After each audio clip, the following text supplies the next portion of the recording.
Hi, and welcome to Enchantment of Eternity's book-to-show comparison for the Expanse Season 4, Episode 1, New Terra. This video is part of a series of videos where I compare the Expanse TV show to that of the novels that it was based on, pointing out the differences and giving my opinion on how well I think these adaptations work. So I have to start with a spoiler warning for The Expanse up to Season 4, Episode 2. If you haven't seen it up to this point, you will not want to watch this video, otherwise some things will be spoiled for you. However, if you haven't read the novels yet, not to worry, this video will not spoil future events that occur beyond Season 4, so you are safe from future spoilers. So our episode begins with a group of Belter ships trying to rush the blockade guarding the ring gates to get through. They are warned by a fleet of UN ships to stop or be fired upon, but they proceed anyway, and most make it through into the ring space. Once there, we see Medina Station, which formerly was called the Behemoth, and before that was formerly called the Nauvoo, is captained by Drummer, who warns the UN ships they are not authorized to fire inside the ring space. And she warns one of the Belter ships, the Barbacola, to stand down. The Barbacola is a refugee ship filled with refugees from Ganymede looking for a new home, and they argue they'd rather die than turn around, so they continue. The UN ignore Drummer's warning and fire on the ships, and they damage one of them, but the Barbacola slips by and exits out through one of the ring gates into the great unknown. So in the novels, we weren't shown this sequence of events like we are here. It was only referenced later after the fact. It was described, however, that the Barbacola shot through the ring gate before the blockade was set up, so likely immediately following the events of Abaddon's Gate, before the UN had time to set up a blockade, so they didn't meet any resistance like they did in this scene. Also, it is said that they flew almost straight through, practically to the ring gate opposite Earth in order to fly by as fast as possible before they could be stopped, so it was a lot less eventful. But like the show, it also contained refugees from Ganymede. I thought the show's decision to show this and make it more exciting, make a chase battle scene, was a brilliant idea and a great way to start the season. Also, it was brilliantly executed, making a fast-paced and intense scene that sets the stage for what is to come this season. So I'm going to give this a +4. So then a title card flashes and it tells us 8 months later have passed, and we go to Earth where we see James Holden is back visiting his family in Montana. We see him sitting by a campfire with his mother Elise, whom Avasarala met in Season 1, where she mentions she liked Naomi but was disappointed they had to talk through her screen and wished that Naomi could have come visit Holden and her on Earth, but Holden argues that in order for Belters to go to a planet like Earth, they have to go through intense medical training and drug treatments to withstand the gravity that their bodies aren't used to, and he would never ask her to do that. His mother gives him a gift of a book, Don Quixote, and then leaves. As soon as Holden's alone, Miller appears, begging Holden to take him through the ring gate so he can continue his investigation. Holden explains that Avasarala has yet to give him permission to go through, but he's going to visit her tomorrow, so he'll ask her. It starts to rain, and Miller says he wonders what it tastes like and says that it's beautiful, almost acting like the real Miller, but then he repeats what he says to Holden about wanting to continue his investigation, almost like he's repeating his programming. So in the novels, we never saw Holden return to Earth in between books 3 and 4 like he does here. The Rosnate begins book 4 doing escort work for the OPA, where they safely escort OPA supply ships into the ring space, protecting them from pirates. However, it is mentioned that Naomi doesn't want to visit Earth, partly because of the vigorous preparations she'd have to do, and also because she doesn't want to visit Earth because of the way Earthers oppressed the belt. Miller had been appearing to Holden the whole time since the Slow Zone incident, but Holden combats this by trying not to be alone, and between sharing his quarters with Naomi and the Rocinante being a small ship, he's mostly successful. Miller, however, never acts inconsistent, like he's jumping in between being Miller and being the Protomolecules program like he does here. So ultimately, I like the change here. I think bringing Holden back to Earth and bringing back Holden's mother, who appeared in season 1, and actually showing her with Holden for the first time was a bold move, and the character was very interesting. And we get Miller wondering what rain tastes like, which was also great. So I'm going to give this a +2. So next we go to the Rocinante in orbit of Earth, where Holden's 8 parents are gathered talking to Naomi from Earth on a screen, where one of his fathers talks about what a good dancer he is. He then embarrasses himself by trying to talk Belter to Naomi, which she clearly finds awkward. Holden then steals the screen away from his parents and they wave goodbye. Holden talks about how agonizing that was and Naomi agrees. So in the novels, Naomi didn't meet Holden's parents at this stage. She does meet them in person in a later novel where more awkwardly than trying to speak Belter to her, one of them says something that's clearly racist towards Belters without realizing it. So show Naomi gets off a bit lighter. Either way, I think this was a great character beat that's worth pushing up a bit earlier, so I'm going to give this a +1. We then see Amos in the machine shop when he gets a call from Clarissa Mal. Amos starts by calling her Melba, but she asks Amos to call her by her real name, Clarissa. They talk about how they became friendly when the Rocinante took Clarissa back to Earth, during which time she worked with Amos in the machine shop. She brings up a time where he had her repair an airlock where she could have easily killed herself, and she asks him if he did that intentionally. Amos replies that if he knew he was facing a life in prison, that he would want the option. Clarissa thanks him for it, but says that she doesn't deserve a quick death after all she's done, but Amos firmly tells her not to talk like that.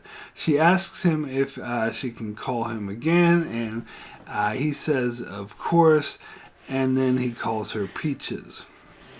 So in the novels, at the end of the 3rd book, Anna asked Holden to take Clarissa back to Earth because she was afraid that if she was taken by a UN ship, she would end up dead before she even reached Earth. Holden said no, but then Anna bribed him by offering to give him the Rocinante legally, and when she followed through on that, he agreed, during which time Clarissa and Amos did work together and start to bond a little bit.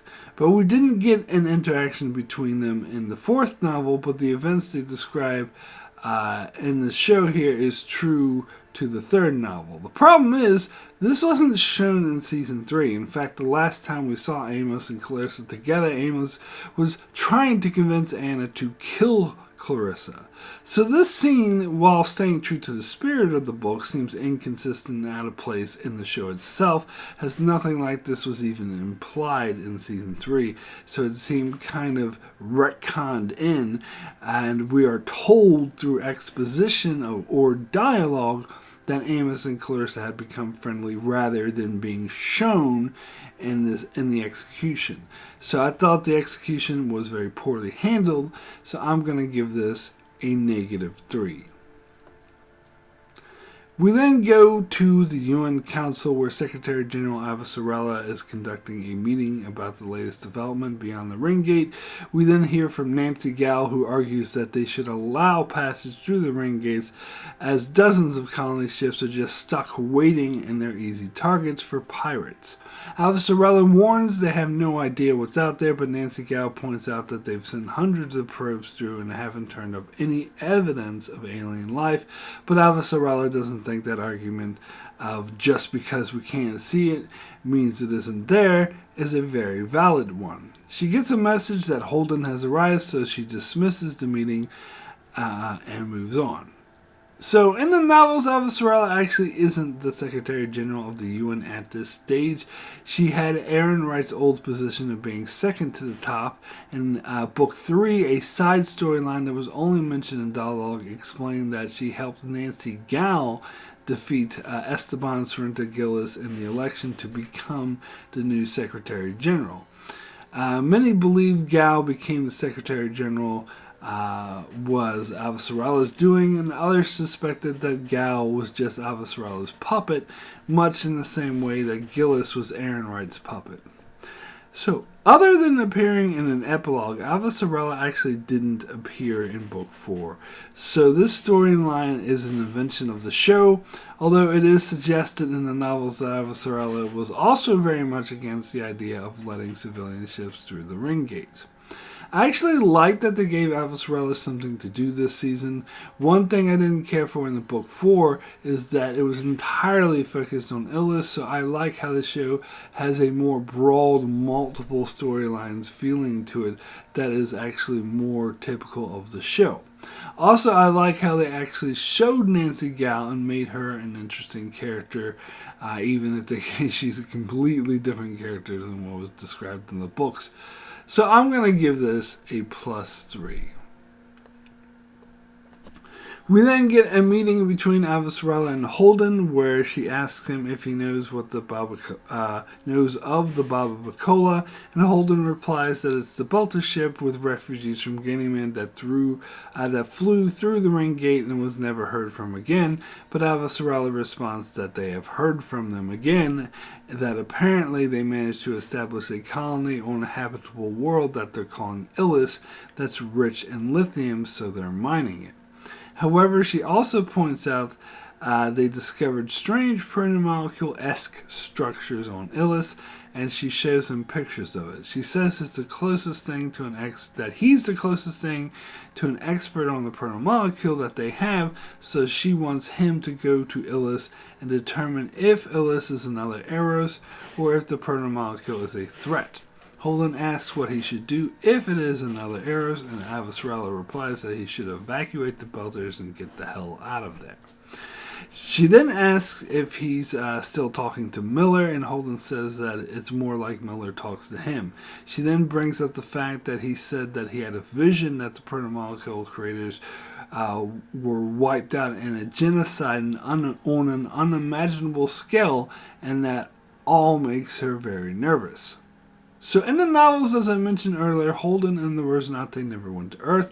They entered the ring gate where Fred Johnson was at Medina Station and asked Holden to dock so they could have a talk. And when they did, the meeting was similar to this one where Johnson ordered Holden to go to Illis. However, in that case, he was operating under a joint OPA-UN alliance, and which Avasarala was involved. In fact, Johnson did play Holden a brief message from Avasarala, who talked about it. However, the context was very different, as the focus wasn't on the protomolecule technology, but the political situation there. In the novels, it was common knowledge that a group of Ganymede refugees had established a colony on a planet beyond the ring gate that they were calling Illis, and everyone on Earth was calling New Terra. In fact, the UN had already sent a ship, the Edward Israel, to New Terra to stake their claim, as a corporation known as Rural Charter Energy, or RCE, had legally acquired the rights to mine Illis, and were in fact already there when Holden was ordered to go there. In fact, the events that are about to occur in the episode with the explosion and the conflict between the RCE employees and the Belters that lived there were already underway when Holden was sent his mission, which is why they were sending Holden there as a mediator, as he's trusted by both sides, Earth and the Belt.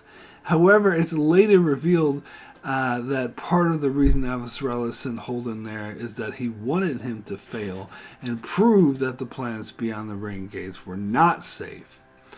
Also in the novels, Avasarala nor Fred Johnson had any knowledge that Holden was talking to Miller, nor was any mention of the vision he ever had made. I think I actually prefer the books versions in this case, although I understand why the show switched focus to the proto-molecule.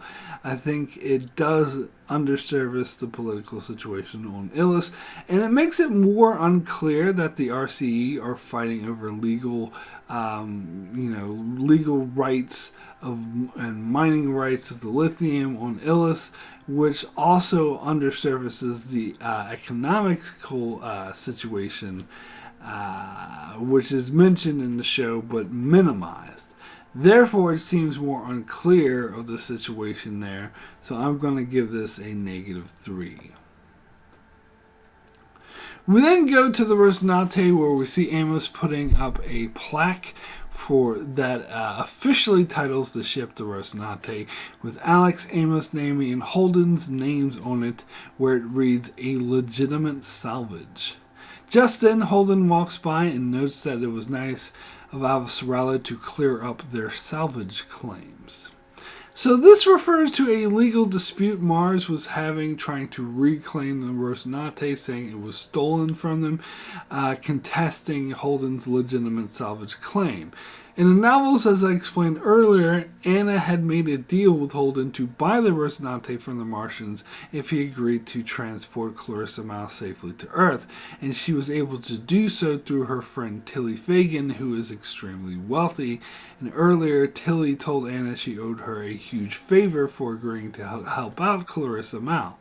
However, Tilly did note that buying a Martian warship was no small favor, but agreed to do it anyway, and thus Holden and his crew became the official, legally recognized owners of the Rocinante. And as both the books and the show revealed earlier, all 4 members of them own equal shares in the Rocinante. However, in the show, Mars's legal disputes were never resolved, as Tilly died during the Slow Zone incident. Therefore, she was never able to buy the Rocinante from the Martians, and it does make one wonder why Holden agreed to transport Clarissa back to Earth without the bribe, but that's neither here nor there. Regardless, this line finally resolves Mars's dispute by saying Avasarala used her political influence to resolve it for them and to make it legal. It's as good as a way as any to resolve the situation, and at least it resolves it. I also would note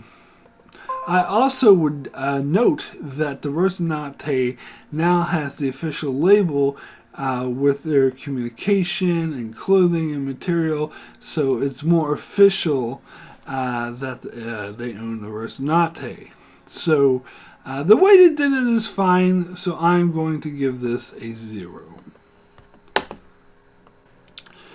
We then get Holden giving his crew a briefing on the new mission. He explains that Avasarala is sending a science vessel, the Edward Israel, to assist them.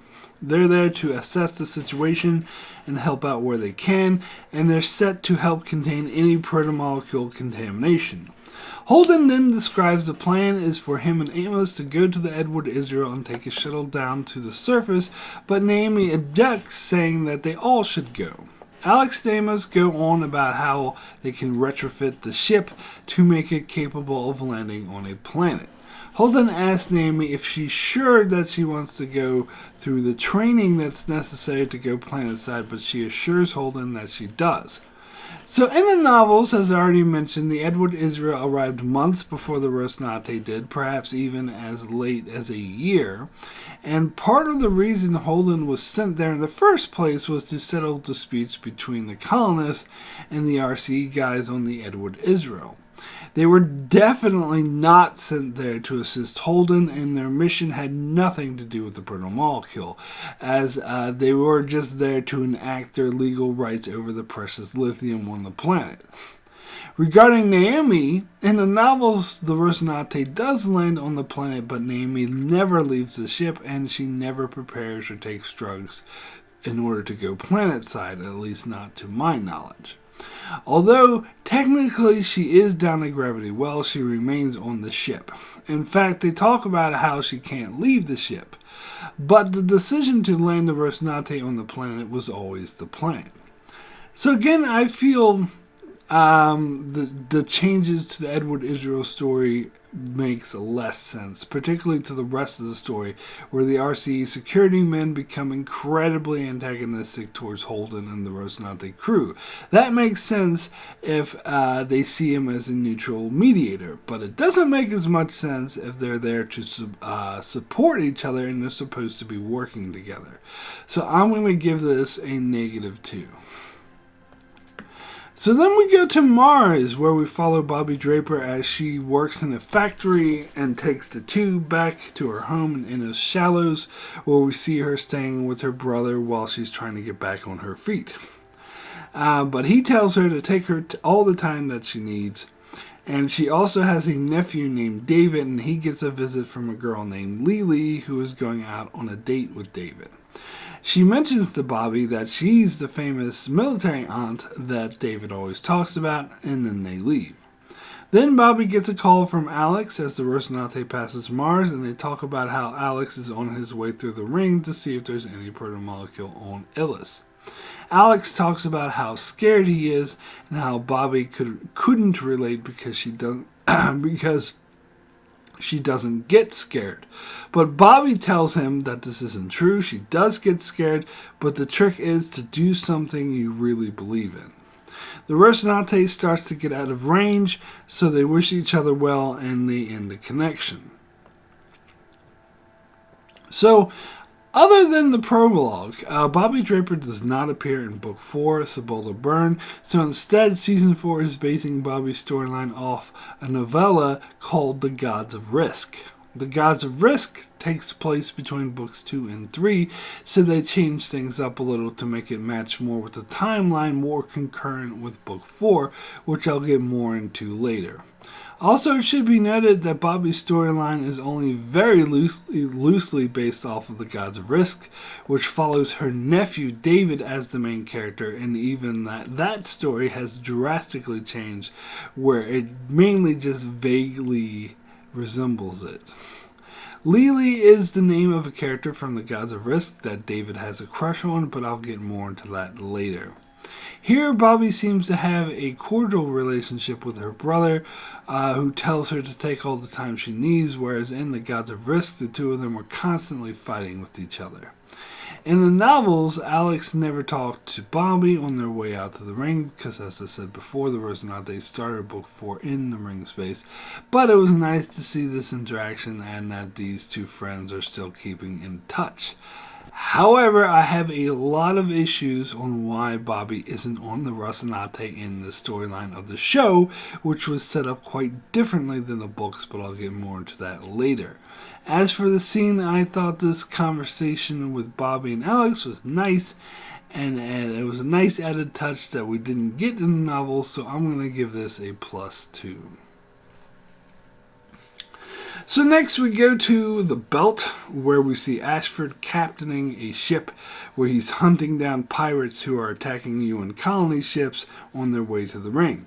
The ship in question is apparently responsible for attacking 3 UN ships and 1 Belter ship. After an intense fight, Ashford gets the better of them, and they have them cornered, so they dump their engine core in a last-ditch effort to destroy Ashford's ship.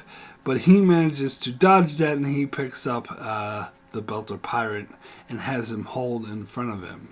Ashford asks him which faction he's with, but the pirate refuses to answer, calling Ashford a traitor that does the UN's bidding.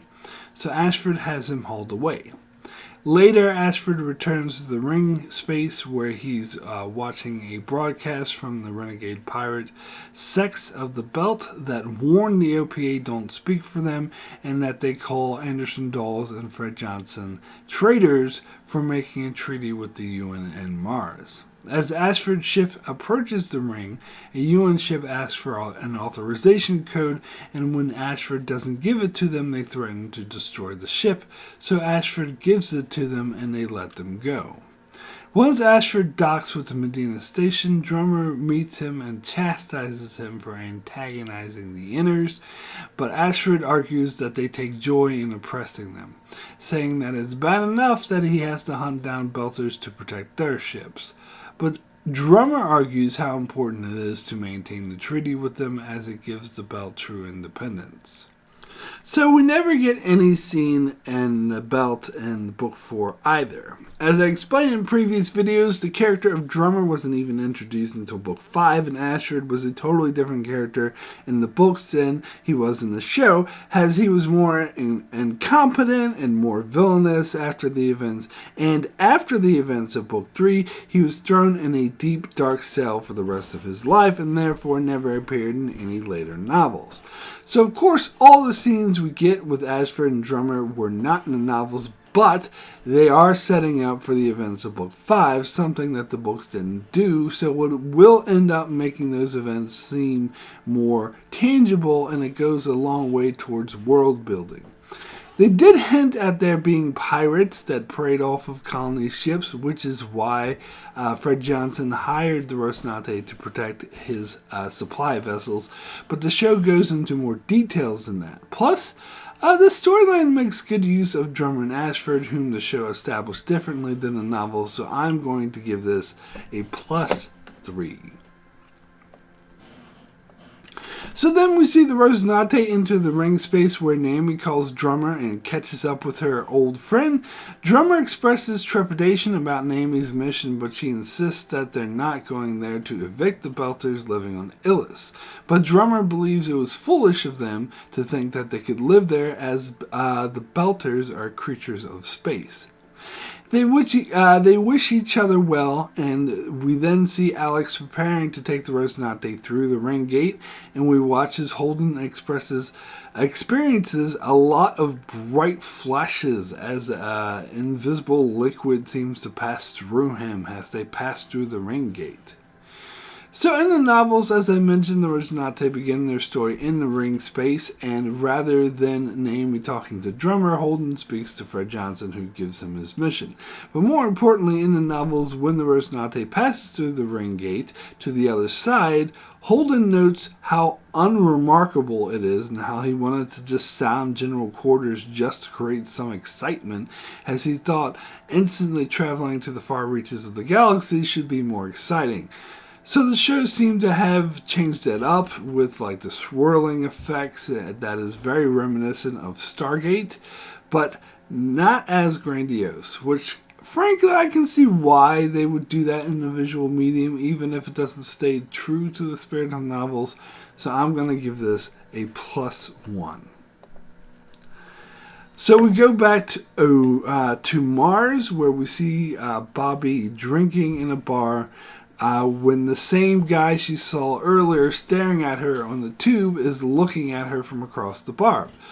Bobby gets upset and asks if there's something he wants to say to her, but he just asks if he can buy her a drink. So they share a drink, and he tells her his story of how he was kicked out of the Marines, and talked about how he saw the footage of her trial and how he respected her for not taking any deal that Mars dangled in front of her, and how he believes she had a raw deal.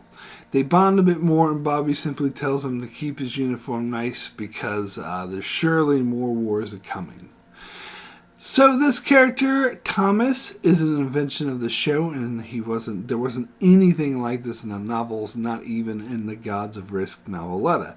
However, Bobby was in a similar situation in the novel where people on Mars didn't think well of her because of her helping the UN end the war, and how Bobby was really sour about everything.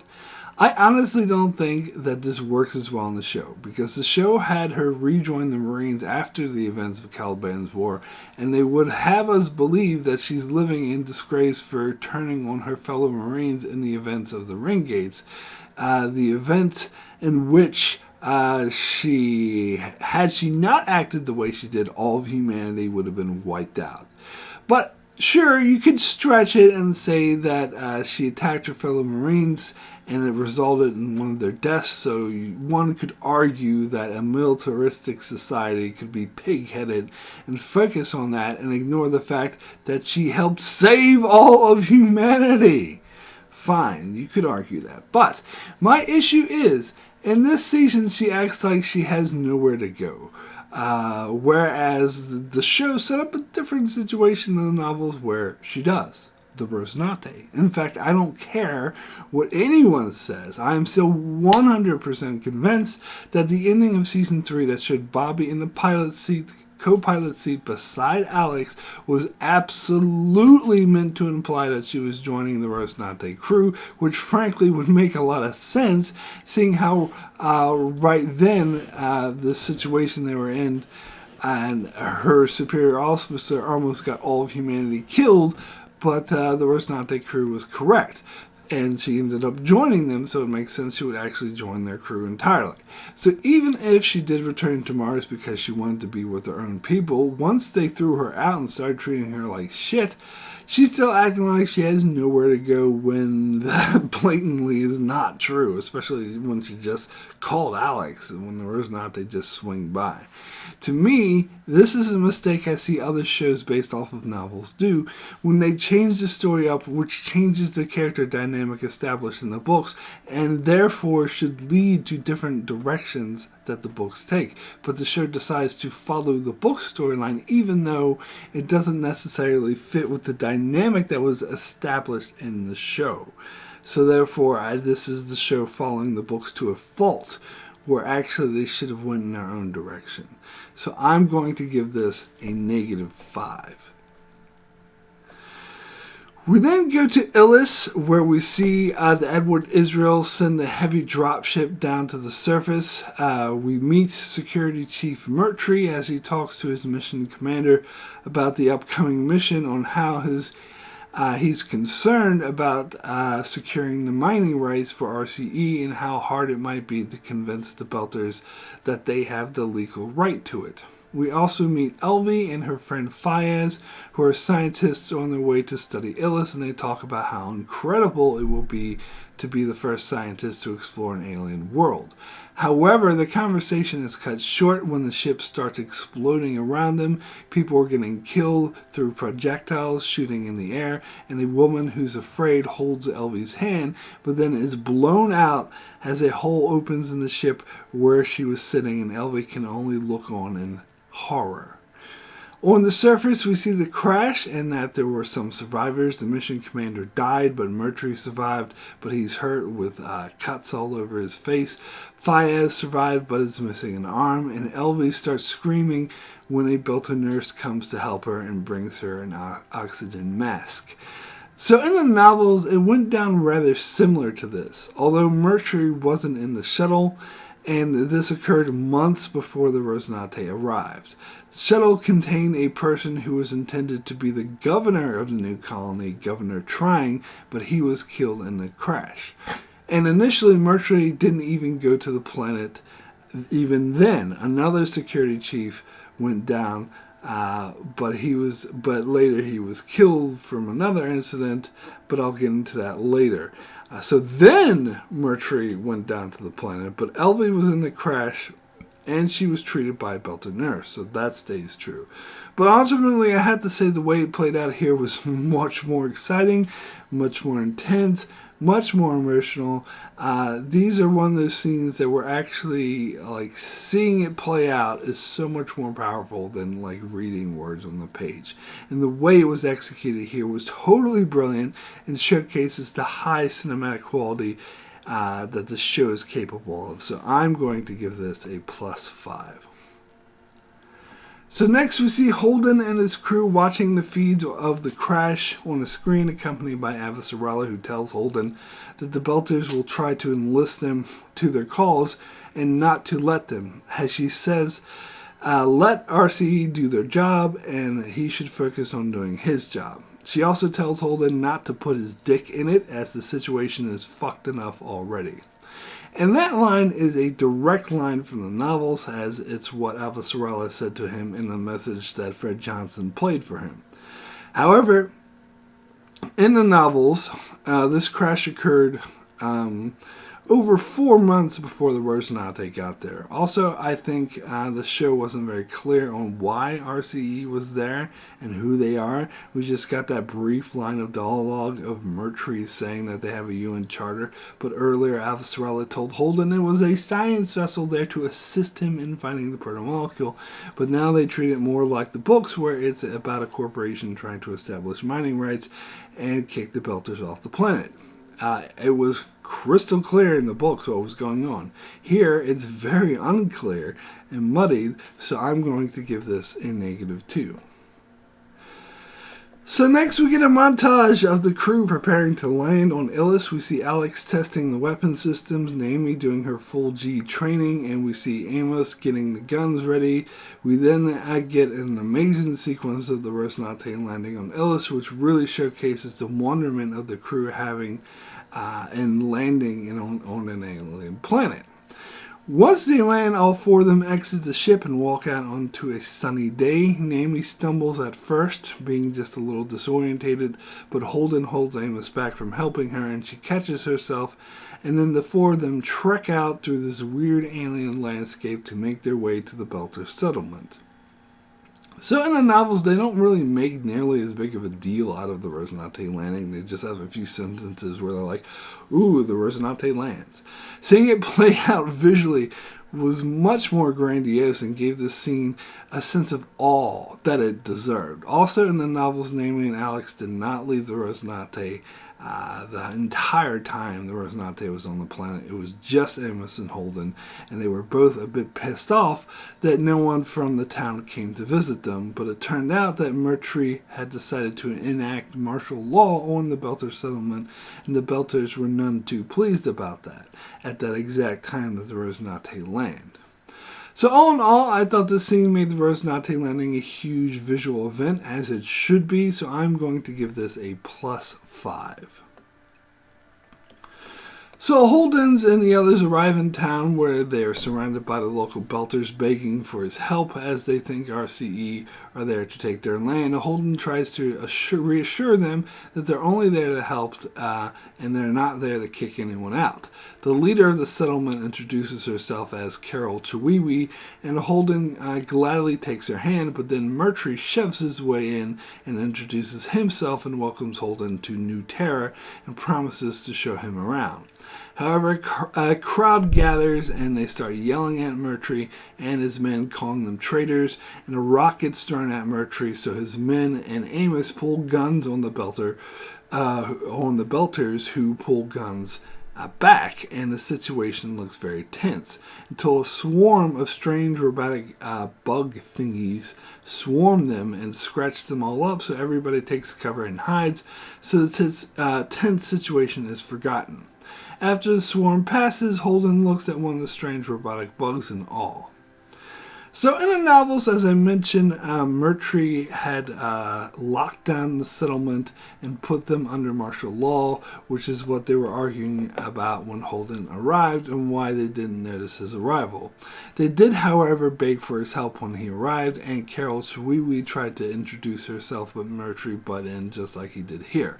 And the robotic bug thingy never came in the books. Instead, an incident happened that the show pushed off until episode 2, where Mertry shot a Belter named Coop right in front of Holden, shot him right in the head, right in front of Holden, and Holden responded by pulling his gun on Mertry, but his security men all pulled guns on Holden, so eventually he put his gun down, but he promised to put Mertry on trial for murder once they returned to Earth.